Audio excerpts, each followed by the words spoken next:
Sweet. Alright, we're on. Cool, I might just kill them. Yeah, you're off mute, Deviant. Yeah, sweet. Alright, I'll kill that off. Yeah, looks like we're live. Cheers for coming in, guys. There's a few people that couldn't make it. It's a bit of an awkward time zone for a few people, so we're recording the session for the guys that couldn't make it because there's a few questions there. If anyone wants to tune in, it's always good to hear from the team that are kicking it off. Deviant, are you there? Yeah, I'm here. Can everyone just give us a little something in the chat there, just to let us know that we're all good for voice? Yeah, just in the general chat, that'd be cool. Wait till that comes back. While that's kind of waiting for a response there. Just Deviant and myself today. Brains, the dev's pretty flat out at the moment, and we had a scan through the questions. A lot of the questions in the AMA questions channel, none of them are really relating to the development side of things. So we thought to kind of let him go and keep doing his thing and not take him away from his tasks. Our artist Neo is keen as to come in, but he's not really fluent English, so it's a little bit uncomfortable kind of coming in and speaking on the voice chat. But we'll get him in, try and tee something up for next time, for the next AMA. We can get him in on text because he can use Google Translate, and we can like read out his responses and stuff from there if that kind of works for everyone. But we got a few people in. Like I said, we recorded it, so we'll just kind of get into it. We've had a few good, cool questions come through in the AMA questions channel, so we'll just kind of read through those. And if anyone has any questions as we're going through it, just like chime them in there, and we'll get around to them. We'll try and keep it pretty quick. Like, we're absolutely flat out at the moment, kind of getting things going in the background, so don't want to make it a long drawn out thing, and people don't have that much time to be sitting around listening to stuff. So we'll try and get through them as quick as we can. Do you want to kick off the first question, David? Yeah, we've got one there from Borgeril.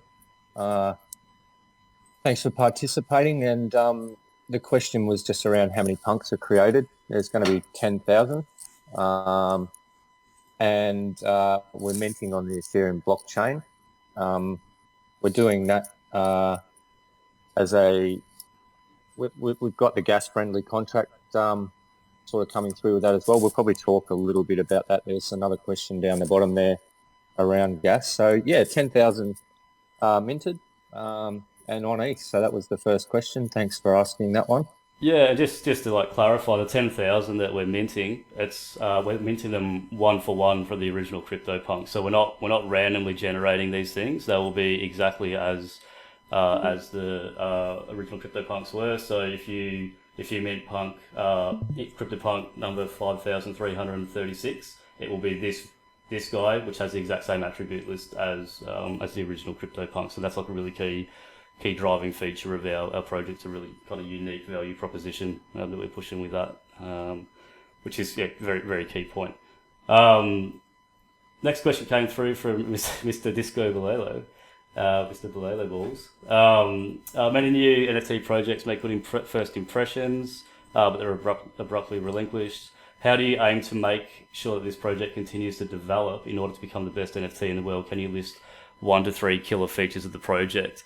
For me, like, the first killer feature of this project is just the art. I think like a lot of people agree with that. Like, a lot of people that roll into the Discord and find us on Twitter all flipped out over the art. Like, our artist has just absolutely smashed it. We spent a fair bit of time kind of dialing in those characters and just getting that kind of real punk attitude that they've got. And it's that attitude and funk that they've got that's just going to permeate through the DNA of this entire project. We're just going to take that and just carry it and run with it. Second key feature, I think, would be, it's a pretty good question, Mr. Bolelo, is just leveraging that punks brand. The OG CryptoPunks are clearly one of the most standout and dominant blue chip NFT projects in the space, and they will continue to be. So, like, we all know how big the NFT space is going to be moving forward. It's going to be huge. So, leveraging that one of those OG blue chip brands is a key. Obviously, it's like one of the key fundamental features of our project. Third is kind of like point two permeates a little bit into point three. Like as we move into the metaverse, and anyone that's really across the metaverse and really knows how big it really is going to be, has just a massive future ahead of it. We're only really just getting started. And when you start looking at the concepts and ideologies behind people associating their digital property right ownerships via NFTs in the metaverse, and just the kind of doors that opens, and just the potential, the mass potential that lies there. Again, kind of coming back to point two is leveraging the Crypt3d Punks brand in the metaverse, and having people being able to kind of be a punk, one of the OG kind of punks in the metaverse. I think is just going to have just immense value. I think there will be a huge demand for it. There's going to be some demand for some crazy stuff that happens in the metaverse, but I think we've got a pretty unique little slice of the pie there to push forward in the metaverse. Yeah, that's great. Yeah, so do you I was just actually going to something in there, Gypto. Just not the biggest thing, but we are in the space where PFPs are something that people are representing themselves with, and it's a pretty integral thing. Also, IP is just another one. With your punks, when you mint them, you get the IP on the punk. So if you want to go out and make some stickers or T-shirts or coffee mugs or whatever you want to do, that's your choice. I think there's some value in that, which is exciting. Yeah, that's a really good point. The potential. Yeah, that's a really good point to touch on. So there's a lot of IP issues going around with NFTs at the moment. There's a lot of grey areas. Lava Labs are pushing back on a lot of people. And I might actually touch on that a little bit later in the thing as well. Like, some people have asked about IP legal issues with Lava Labs. We actually went through quite an extensive process with our legal team that dragged on for quite a while, put our project on pause. That's why it's taken us a little bit longer to get here, because we just wanted to make sure we were completely in the clear with what we're doing with Lava Labs, and the way that we've structured what we're doing is we're good. So there have been some questions rolling around about that, but we made sure we got all that covered. So that's sorted. But also, so on the topic of Lava Labs and IP, Lava Labs is pushing back on a lot of these derivative homage projects with DMCA, digital media copyright takedowns. And so we had a good think about that, and it's like a lot of people are pushing back on Lava Labs, saying that's really against like the NFT kind of spirit and everything that NFT stands for. It's like you own something that you own, and Lava Labs is kind of saying, no, you don't. We really own the IP to it. You may own the NFT, but we own the IP. And a lot of people disagree with that in the NFT space, and so do we. Like, we think if you own the NFT, it's quite literally yours. So our IP end user license agreement is, if you own a Crypt3d Punks NFT, it's yours. Like, you could literally go and build a brand off that and do whatever you want with it. We're not going to hold anyone down. If you own a Crypt3d Punks NFT, that's yours. You literally do whatever you want with it. And I hope to see. I know a lot of projects are going that way, but I hope to see that narrative and that kind of ideology is just kind of permeates out through more of the NFT space. I'm sure it will. I'm sure we're definitely heading that way. Just like like the Bored Apes guys, they're doing partnerships with Adidas and things like that now. So there's a long sort of vision with any. I think it was Bored Apes, was it? Yeah. It just opens the door for possibilities as well. Because if you guys go out and build a brand or make a connection or something with the Crypt3d Punks, it only helps our brand and everyone else in the community as well. It just, the rising tide lifts all boats. So we're in full support of that. Yeah. Pardon me. Next question, Rednax. What are your goals with the community? The goals of the community are essentially to keep the community as actively engaged as we can. So once we get past the mint, so we're taking the punks into the metaverse, and this is a question that actually dovetails down to another question later on. Actually, I'll try and tie these questions in together. What are your goals with the community? Bozza asked, will we see any utility in this project, or are we more focused on the artwork and the concept of the art?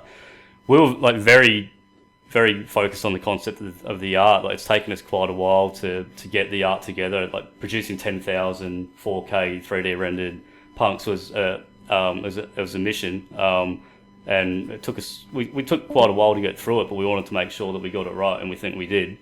But yeah, will we see any utility in this project? And also, Pratik is asking, I think I'm interested in understanding the utility behind owning the asset, along with the long-term plan where you talk about integrating into the metaverse. So these three questions are all kind of, I'm going to load them in together. And I want to be just careful about what we say here about the metaverse, because once we get past get through the mint, that basically brings the capital in that allows us to start deploying our basically metaverse strategy. And that we already are working on the metaverse. Like, we just got off the call, off a lengthy call to our metaverse concept illustrator just before we had this AMA. We had an amazing chat with this guy, insanely talented artist, and we can't wait to kind of start introducing him to the community. And we're working with another 3D artist, so not a 3D rendering artist, but a 3D character artist as well, already working on the concepts and everything like that for our first metaverse, I'll say our first metaverse integration. And I don't want to say too much about it. But the utility, there's going to be a connection between the Crypt3d Punks NFTs that we're selling now, which are our 3D rendered guys, and the metaverse characters. There's going to be a direct utility connection between the two of those, and that the community members that support the project will be rewarded in regards to the connection between that utility and the metaverse characters as a first point. And I don't want to give away exactly what we're doing there, because I don't want to encourage anything that we don't want to encourage. Secondly, the utility in the actual will come in the metaverse, and activities that we can do in the metaverses. So we have the framework there for how that looks, or the parameters in which that can occur. Now, the second part of those group of questions is, what are your goals with the community? So, like I said, we have the framework and the parameters in which the metaverse can evolve, but we want the community to essentially build that with us, or play part in what that is exactly going to look like. So we want you guys to build the metaverse with us. Like, we want it to be a really community engaged process. That's why, and that's where the Metaverse Concept Illustrator comes in. So without saying too much about it, so we're still locking in details, and we want to save a little bit of fun for when we get through the mint. But the obvious question is, if we're taking these guys into the metaverse, they only have heads at the moment, but in the metaverse they're going to need bodies. So these guys are going to need, they're going to need bodies. So and they don't have bodies at the moment. What does that look like? We want you guys to participate through the DAO and with our concept artist, and build what the actual punks look like in the metaverse. So that's going to be a fun process for everyone. And then also, what are they actually going to do in the metaverse? Like, that's going to be a very community driven thing. Like, we want you, like, the community is only just really starting to grow now, and it's the creativity that's starting to come out, and suggestions and ideas from you guys that are starting to flow through the suggestion channels. Absolutely awesome. And we want to just like absorb that creativity as a community, and just build the best possible metaverse project that we can. So with that in mind, just to be clear, that it does, while everyone may have like absolutely amazing ideas, and I'm absolutely sure they will, it needs to happen within a particular framework. So at the end of the day, we're building a business here, and it needs to, we can't just, it basically essentially needs to operate within the refinements of most importantly, budget. Every business requires a budget. There's a profit and loss, and you need to generate revenue in order to obviously be successful. So we need to make sure that it operates within the budget, and also needs to make sure that the directions and the deliverables that we decide on occur within the refinements of basically our resources. And resources aren't essentially just always funds. Resources quite often can be talent and time. So it's just, we want to take on board everything that we can from the community, and take the best possible scenario that we can work with what we have, and make that happen. So yeah, I hope that's a quite well-rounded question to those three questions. Yeah, there's another little secondary there, which is, do you believe the community plays a critical part in the project's journey? And I'd say fundamentally, yeah, that's probably one of the most crucial parts about this whole project and business is you guys, the community.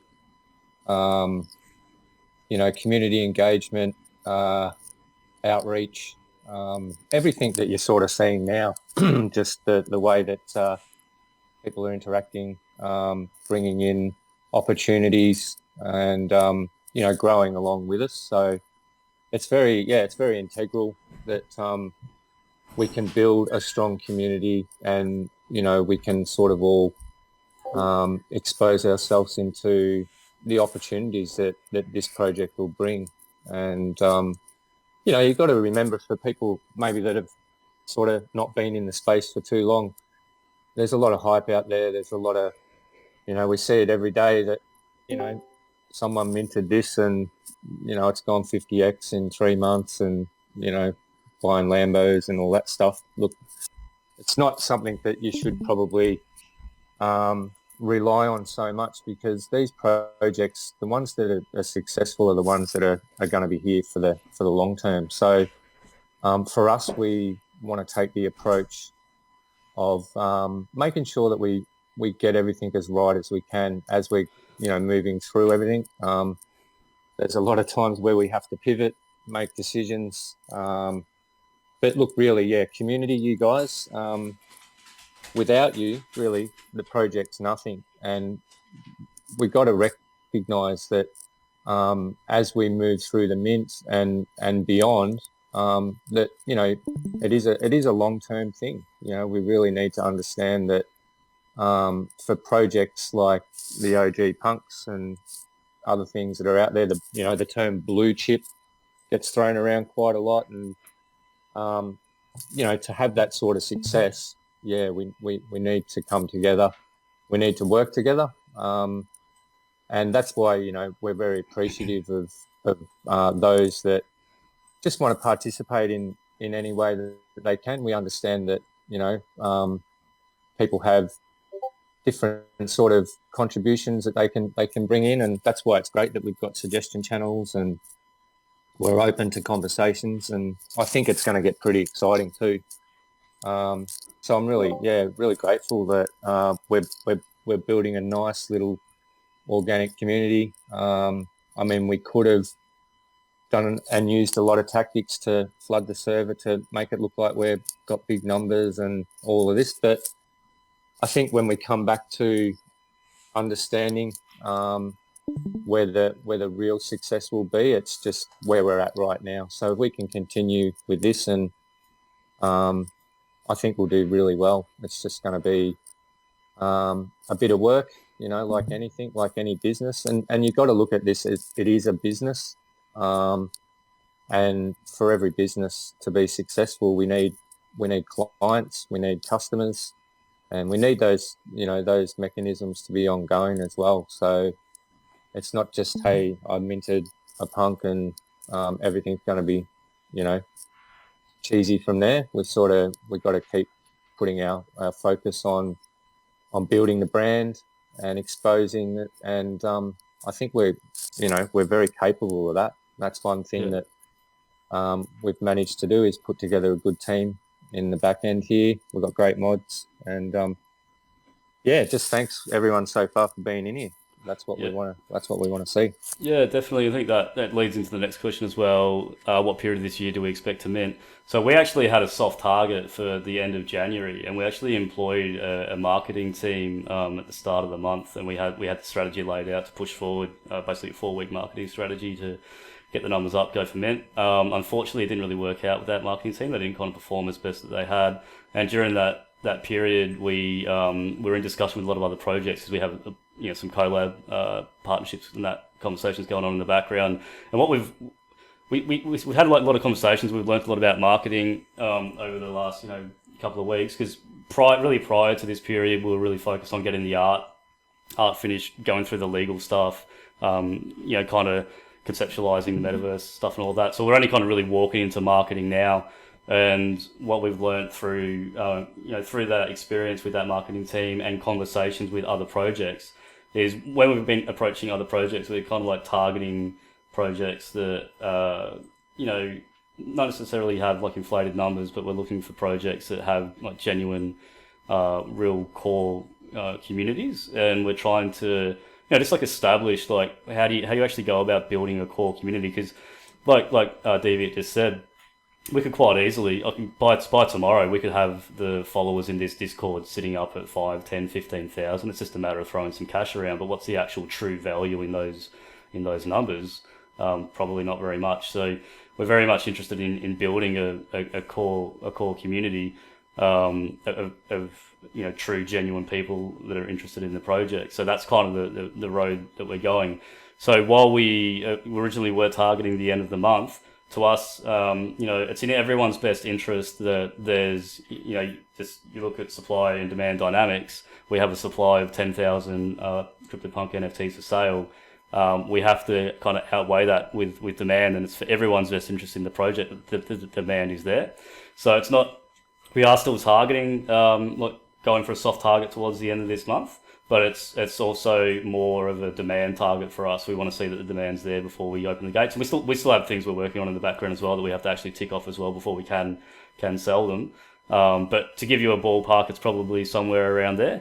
And it's also it's very much how I was just talking about, trying to do that with like real genuine members and not just inflated members.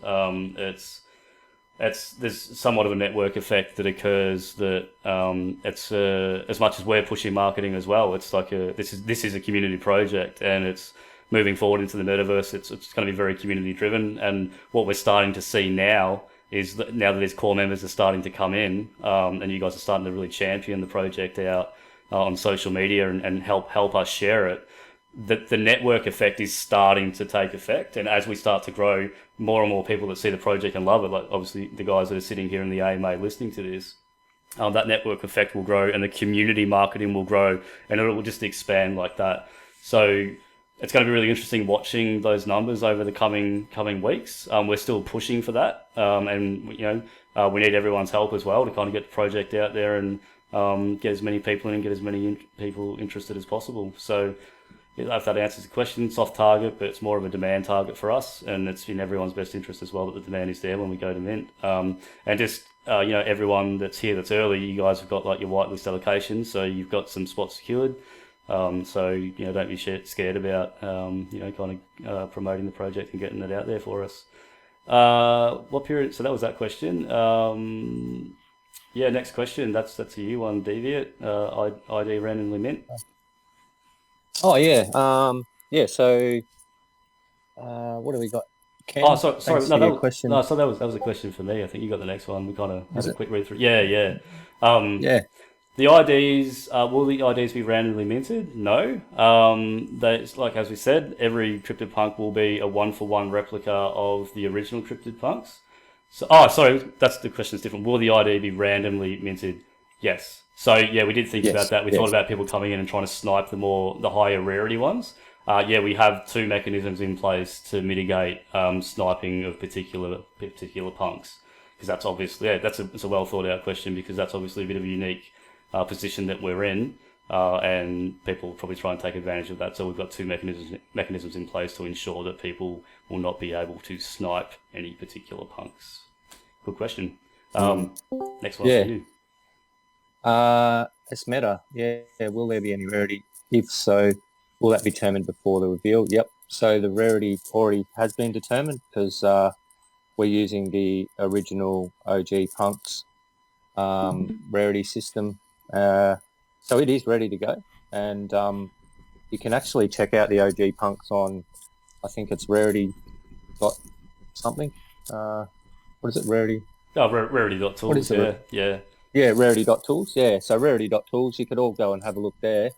But I guess, yeah, when you mint your punk, upon minting, you'll be able to go straight to Rarity.tools. And again, yeah, if you had, say, punk 3565, it'll tell you everything about it, the attributes and the percentage rarities on there. So, yeah, everything's ready to go for rarities. We don't have to wait. We're all set up. Yeah, sure. Yeah, which is like another kind of like unique position for the project. Yeah, as soon as you mint, you'll know exactly what your rarity is and where you stand. So that's really cool. Straight off the bat. Bozza, we'd love to know some stuff about the team, like what led you guys to creating this project and how long have you guys been in the game? We've both been in the game since 2017, in and out of a lot of the ICOs, IEOs, IDOs, all of that kind of stuff. We we're kind of like, even though we've been in it since 2017, we're both a little bit late kind of coming to the NFT scene. We both minted our first NFTs August or September. We minted some V-Punks, so basically crypto punks on the V-Chain network. We're both big holders of the V-Chain project.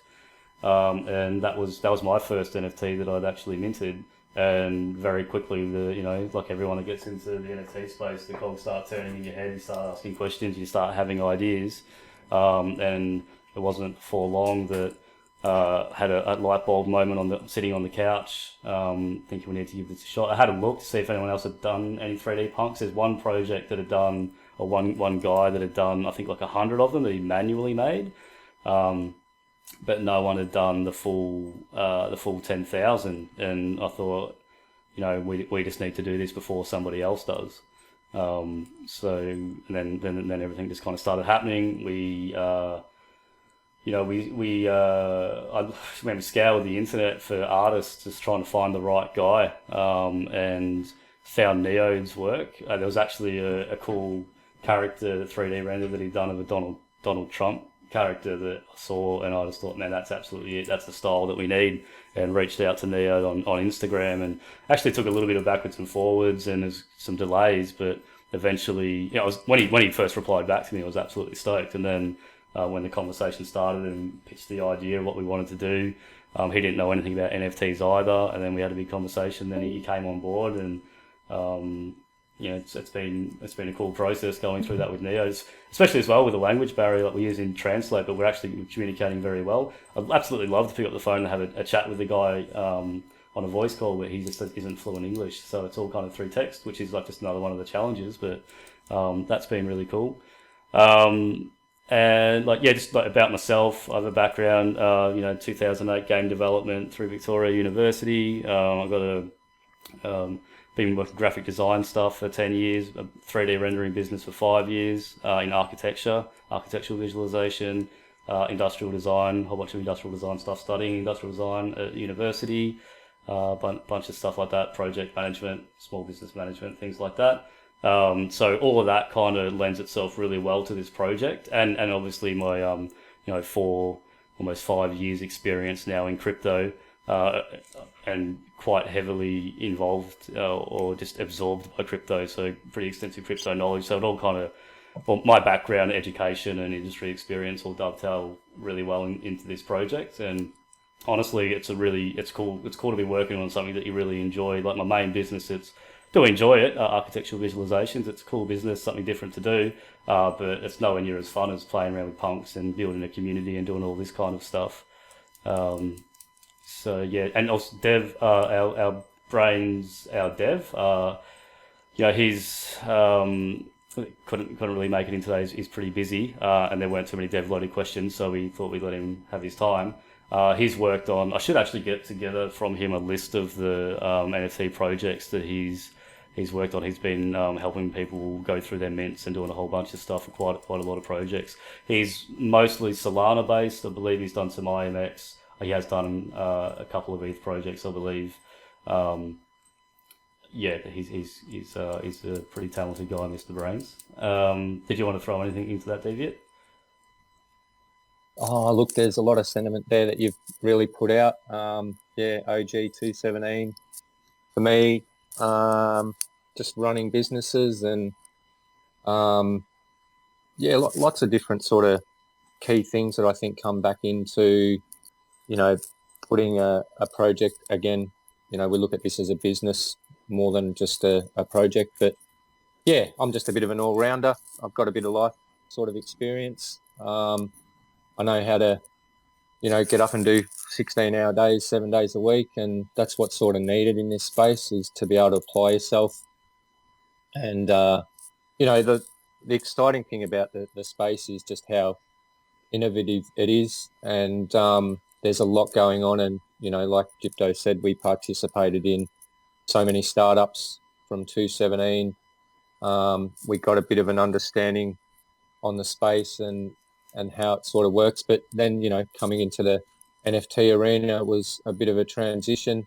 And we're just excited, yeah, to be involved. And I think for me, it just comes back again to building community and just going on a journey. I mean, we all look for financial freedom and things like that. And I just truly believe that if we apply ourselves and we work hard enough with the punks, then we'll have great success. And that's what I'm here for, is just to contribute, make some friends, educate some people. And we don't know everything. We learn every day something new, and I think that's what's exciting as well. Just learning and growing yourself. And yeah, I'm just excited. Yeah, so am I.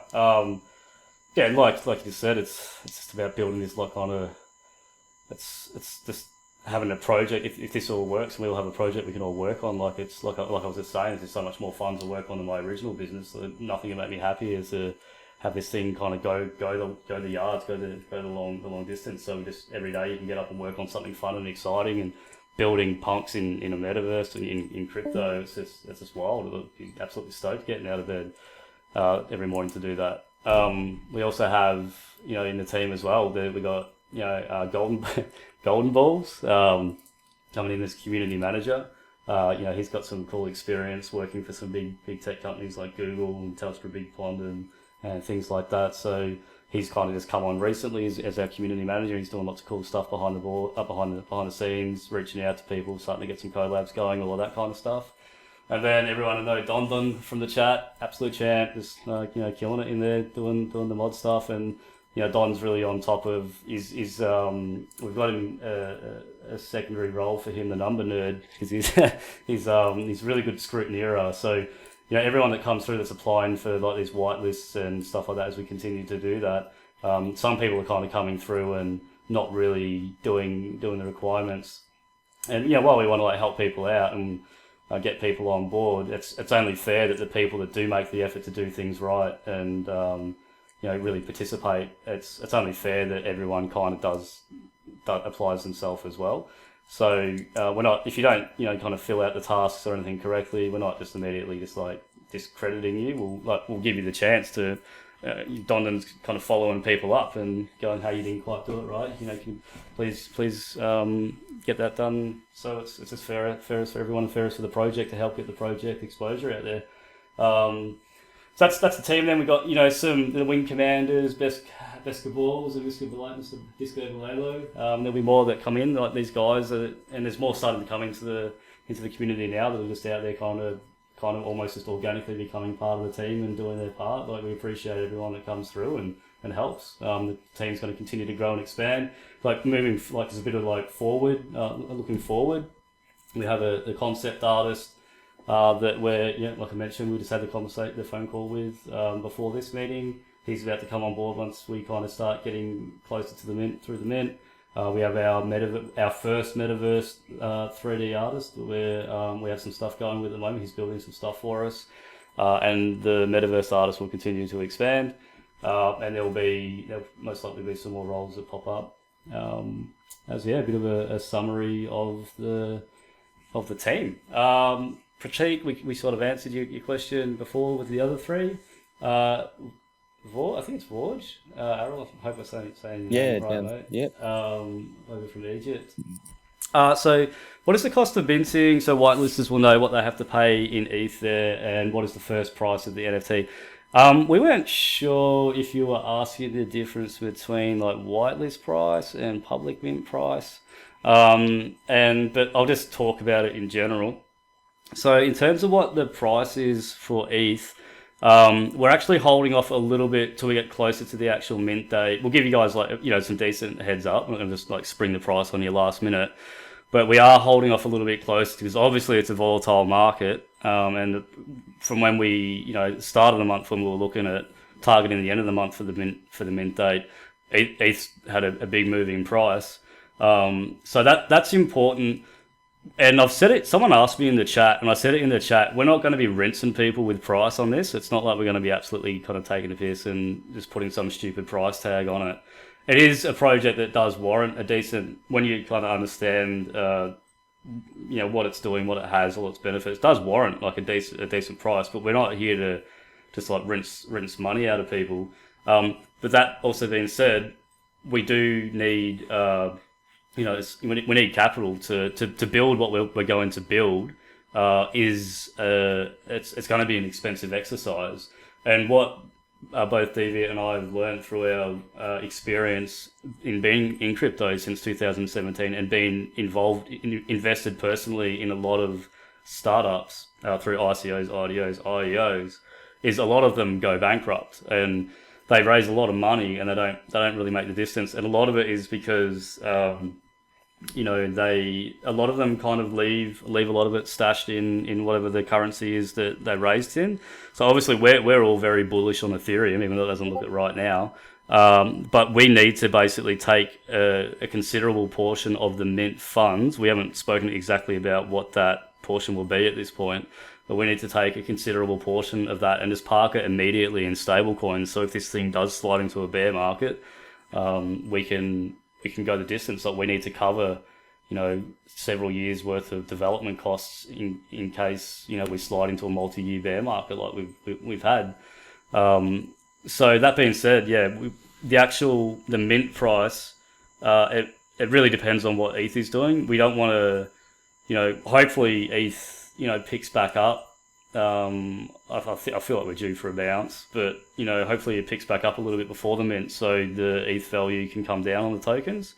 Because we don't want to be taking people's ETH away from them, because no one wants to hand over their ETH. But we also need to assure that we accrue enough money through the minting process to know that okay, we can park a massive portion of that in stable, and we've locked in. Yeah, we can do the distance on this thing. We've got a couple of years, 2 or 3 years worth of funds there that we can continue to build and expand this thing if crypto slides into a bear market. In regards to if the question was, what's the difference between the whitelisting and the minting price?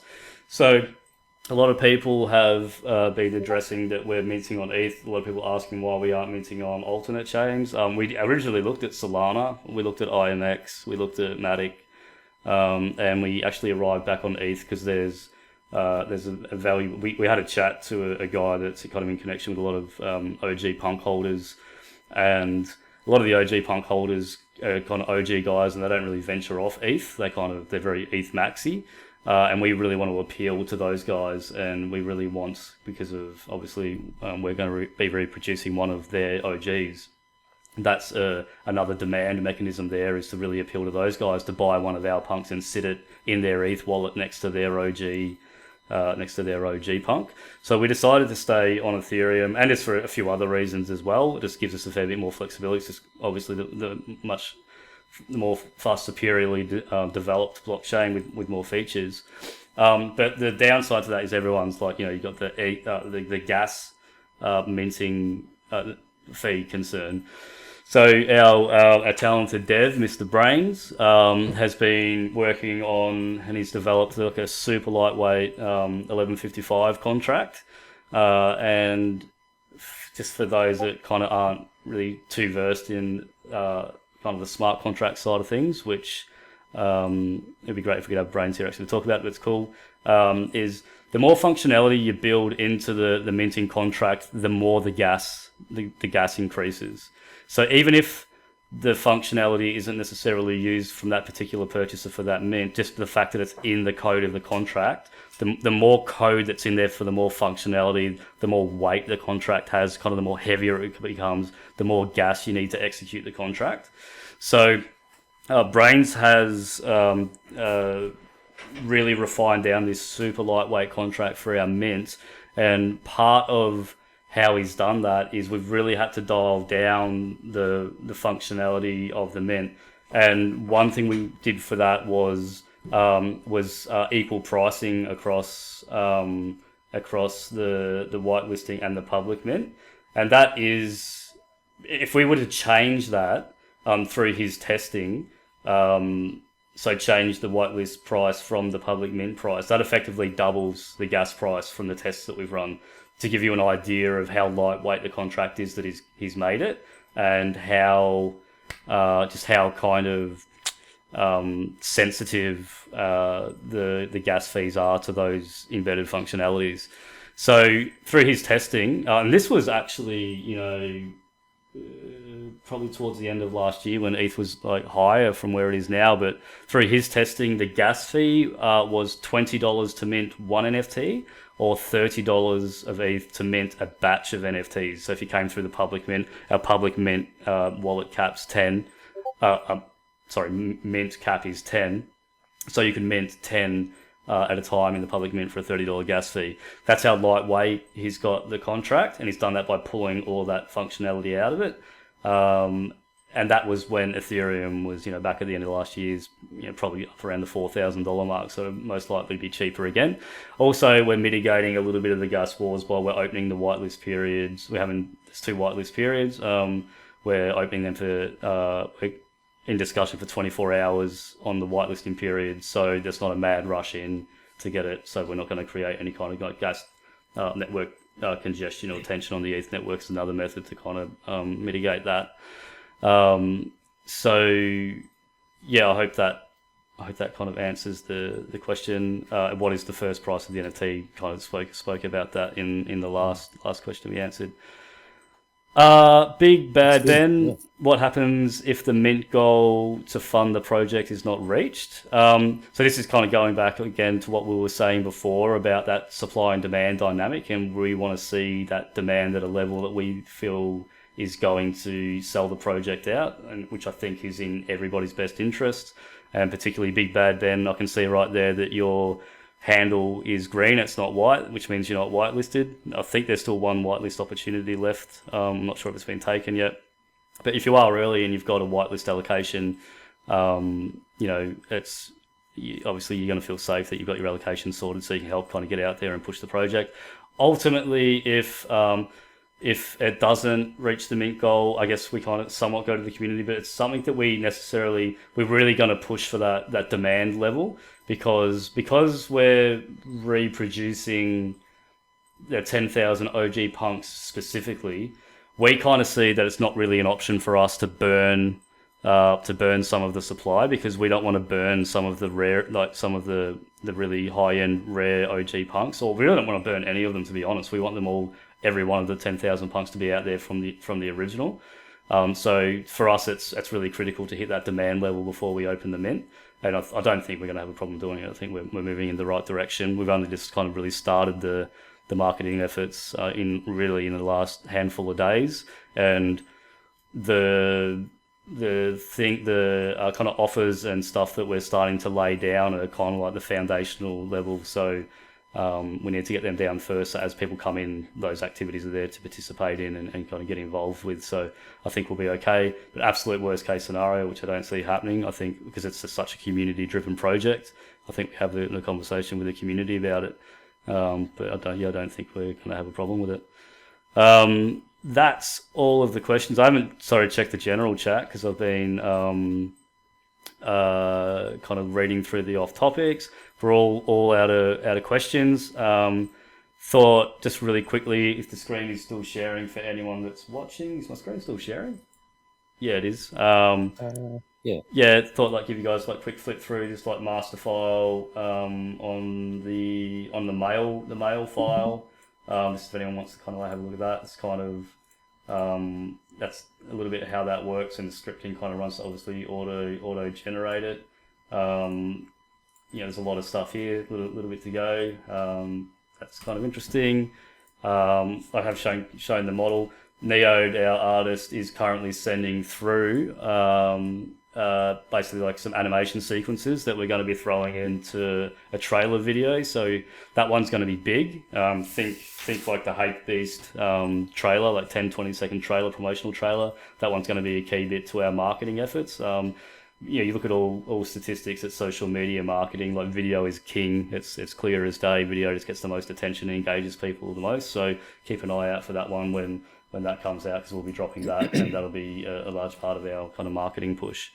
I think that is all of the questions. So thanks to everyone for filling the questions in. We'll do more of these as the community continues to grow, because more people will come in and they'll kind of want to be able to throw questions and just hear from us. Next time we'll try and get Brains in for a chat. We'll try and tee up the artist, for a text conversation so we can read out his stuff. And just before we go, giveaways and everything going. Suggestions channels there. Suggestions have been rolling in. They've been really good. Everyone keep them coming in. They're awesome. Thank you very much. Just thanks for everyone for participating and getting the word out there. We're pretty excited. Like, we're just really starting to get moving with the marketing now, and keen to see how it goes and blow the thing up. So, anything you wanna chime in with, David, before we cap it? A bit more gratitude and a bit more thanks to everyone. Good to see everyone's getting involved in the community activities with the name change. Awesome that we've got the punkettes there. Be nice to see if we can get some more females into the journey with us, and just keep your eye out for our punk raids. We're getting sort of active there as well, and the tweet raids.